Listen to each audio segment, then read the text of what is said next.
कहते हैं एक माचिस की तिल्ली पूरे यज्ञ की हवन के कुंड को आग देने का सामर्थ्य रखती है, और वहीं वो माचिस की तिल्ली एक चिता भी जला सकती है। एक माचिस की तिल्ली अगर दीप प्रज्वलित कर सकती है तो वही माचिस की तिल्ली घर को भी जला सकती है। ये फर्क है तो केवल दिशा का, ऊर्जा को दिशा देने का। आज का ये सत्य प्रसंग सुनिए। अगर आपके साथ ऐसा कोई है जो दिशा भटक गया है, जिसे समझ नहीं आ रहा क्या करना है, वो कोई गलत कदम उठा सकता है, तो उसे जरूर सुनाइए। और साथ ही जो माँ बाप इसे सुनते हैं, जो माता पिता अपनी संतानों के लिए एक दिशा ढूंढ रहे हैं, उन्हें जरूर अपने बच्चों को ये सुनाना चाहिए। आज का ये प्रसंग है एक छोटे से गांव के एक प्रसिद्ध कलाकार का। एक छोटे से गांव में एक कलाकार था, ऐसी कलाएं बनाया करता था। उसकी चित्रकला को देखकर कोई भी कह देता था कि इस चित्रकला में तो जैसे जान फूंक दी है, और ये चित्रकला जैसे चित्र बाहर निकल के जीवित हो उठेगा। ऐसी चित्रकलाएं बनाया करता था, और रोज मंदिर जाना उसका एक नियम था। हर रोज मंदिर जाता। एक बार पंडित जी ने अपनी इच्छा रखी और कहा कि मैं चाहता हूं आप श्री कृष्ण का बाल स्वरूप बनाएं, जब उन्होंने कंस का वध किया था। क्या आप इतना हमारे लिए करेंगे? पंडित जी का आग्रह सुनकर चित्रकार मुस्कुराया और उसने कहा, जरूर पंडित जी, ये तो मेरा सौभाग्य होगा, लेकिन इसके लिए मुझे 2 किरदार चाहिए। एक बाल स्वरूप कृष्ण और दूसरा कंस, जिसका वध हो रहा हो। अब इस तरह की जो इच्छा जाहिर की चित्रकार ने, तो पंडित जी ने कहा, बस इतनी सी बात, अभी पूरा कर दिए देते हैं। और गांव से एक नन्हे से बालक को लेकर आए, जो हूबहू शायद कृष्ण जैसा ही दिखता होगा। उसे तैयार किया गया, मोर पंखी लगाई गई, वस्त्र आभूषण धारण कराए गए, चंदन टीका लगाया गया और बिठा दिया गया। अब बारी थी तो कंस के किरदार की। ढूंढा गया, लेकिन इतनी आसानी से कहाँ मिलता। तो चित्रकार ने कहा, कोई बात नहीं, मैं कृष्ण से शुरू करता हूं, तब तक आप कंस ढूंढ लीजिए। कृष्ण को कला में उतारना शुरू किया।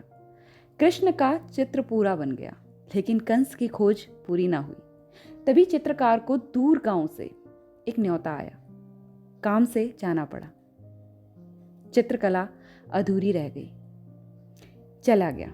वहां उसे ना केवल काम मिला, बल्कि बहुत प्रसिद्धि मिली। इतनी प्रसिद्धि कि काफी ज्यादा धन धान्य हो गया, और काम था तो करने भी लगा। ये चित्रकला जैसे भूल सी गया। जो चित्रकला बनाई थी, पंडित जी ने कुछ दिन तो मंदिर में रखी। लोग देखकर उनकी प्रशंसा करते ना थकते, कहते, इतनी प्यारी चित्रकला बनाई है जैसे कि कृष्ण बोल उठेंगे। लेकिन कुछ दिन बाद, कुछ वर्षों बाद, उसे अंदर मंदिर के एक स्टोर रूम में रख दिया। अब सबको पता चल गया था कि चित्रकला करने वाला चित्रकार कितना प्रसिद्ध हो चुका है, कितनी नामना हो गई है और कितना व्यस्त रहता है। लेकिन पंडित जी के दिल में था, चाहे वर्षों बाद ही सही, ये चित्रकला एक बार पूरी हो जाती तो कैसी दिखती। बहुत समय बाद चित्रकार अपने गांव वापस आया, और जैसे कि रोज पंडित के पास जाया करते थे मंदिर में, तो उस दिन भी गया। मंदिर में जाया तो पंडित जी को बुलाया। पंडित जी वृद्ध हो चुके थे। पंडित जी ने उसे देखा तो पहचान गए, और चित्रकार ने कहा, आपको याद है, मैं एक चित्रकला बना रहा था और वो अधूरी रह गई थी। मैंने कहा, मुझे याद है, और आज भी तुम्हारा इंतज़ार है कि तुम उसे पूरा करोगे। मैंने कहा, बिल्कुल पूरा करूँगा, और इसीलिए तो मैं वापस आया हूँ। दोबारा से वो चित्रकला को बाहर रख दिया गया, मगर फिर वही कंस की खोज शुरू हो गई। कहते हैं एक बार एक जेलर उस मंदिर में आया। मंदिर में जैसे ही उन्होंने उस चित्रकला को देखा, बोला, कितनी खूबसूरत पिक्चर बनाई है कृष्ण की। उनका बाल स्वरूप ऐसा लग रहा है जैसे जीवित हो उठेंगे। पंडित जी बाहर आए बात सुनकर, और कहा, यह भी पूरी नहीं बनी है। तो उन्होंने कहा, हाँ, मुझे भी ऐसा ही लगा, कुछ अधूरा सा है, लेकिन इसमें अधूरा क्या है? उन्होंने कहा, इसमें अधूरा है कंस, हमें कंस नहीं मिला। तो जेलर ने कहा, कोई बात नहीं, मैं एक जेलर हूँ, दरोगा हूँ। आप चाहो तो अपने चित्रकार से कहो मेरे साथ मेरी जेल में चले, और वहाँ बहुत से कैदी हैं, किसी भी कैदी को चुन ले इस किरदार के लिए, शायद खोज पूरी हो जाए। तो ऐसा ही हुआ। चित्रकार जब वहाँ पहुँचा पुलिस स्टेशन, तो उसने बहुत से कैदियों को देखा। एक कैदी जो काफ़ी गुमसुम सा रहा करता था, वो समझ आया कि ये कंस के किरदार के लिए सटीक है। उससे बात की जेलर ने, और वो बनने के लिए तैयार हुआ। उसी तरह से वस्त्र धारण कराए गए, आलम बनाया गया, माहौल बनाया गया, और वो कंस बनने के लिए अंततः तैयार हुआ। वो अपनी जगह पे बैठा। अब उसकी चित्रकला बननी शुरू हुई। पूरी पिक्चर बनने के बाद सबसे पहले उसने देखा, देखकर भावुक हो गया। गांव के लोग आए, सबने देखा। वो आदमी का रोना ना रुक रहा था, रोता जाए रोता जाए रोता जाए। जब बहुत देर तक रोता रहा, पहले तो लोगों को लगा ठीक है, शायद पिक्चर देखकर भावुक हो गया हो, इतनी अच्छी थी कि ऐसा लग रहा था बोल उठेगी। लेकिन जब उसका रोना ही बंद नहीं हुआ, तो लोगों ने पूछा, चित्रकार ने पूछा, आप इतना क्यों रो रहे हैं?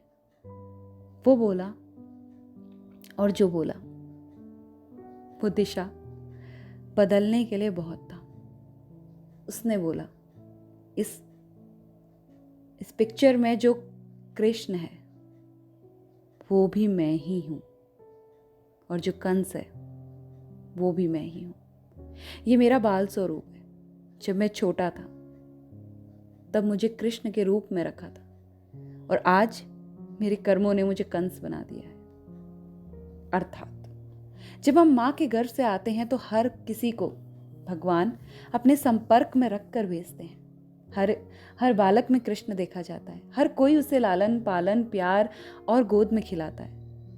वो तो धीरे धीरे वो ऊर्जा किस दिशा में जा रही है, क्या कर्म निर्धारित कर रही है और किससे कितना रिश्ता रखना चाह रही है, उस पर डिपेंड करता है। भगवान किसी के साथ कभी गलत नहीं करते। अगर आप कभी राह भटक रहे हैं तो एक बार के लिए सब कुछ छोड़ दीजिए। ये सोचिए कि जिस समय मैं अकेला था, इस दुनिया में असहाय आया था, तो किसने हाथ पकड़ा था? जिसने भी हाथ पकड़ा था, आज कैसे हो सकता है कि वो मुझे छोड़ दे? वो तो मुझे भगवान ने उपहार के रूप में दिया है ना। और भगवान भी भला किसी से छलावा करते हैं? जो मुझसे करेंगे नहीं।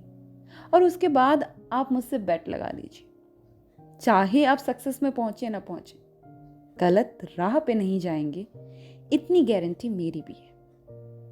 आशा करती हूँ आज का ये प्रसंग आपको अच्छा लगा होगा। सच बताऊं तो मेरे दिल के तारों को तो ज़रूर छुआ था, और जो मुझे पसंद आता है आप लोगों के साथ शेयर करना बनता है।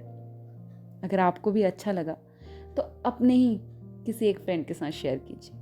बताइए कि भगवान की ऊर्जा को दिशा दिखाना कितनी ज़रूरी है, वरना कृष्ण से कंस बनने तक का सफ़र इसी जन्म में पूरा हो जाएगा।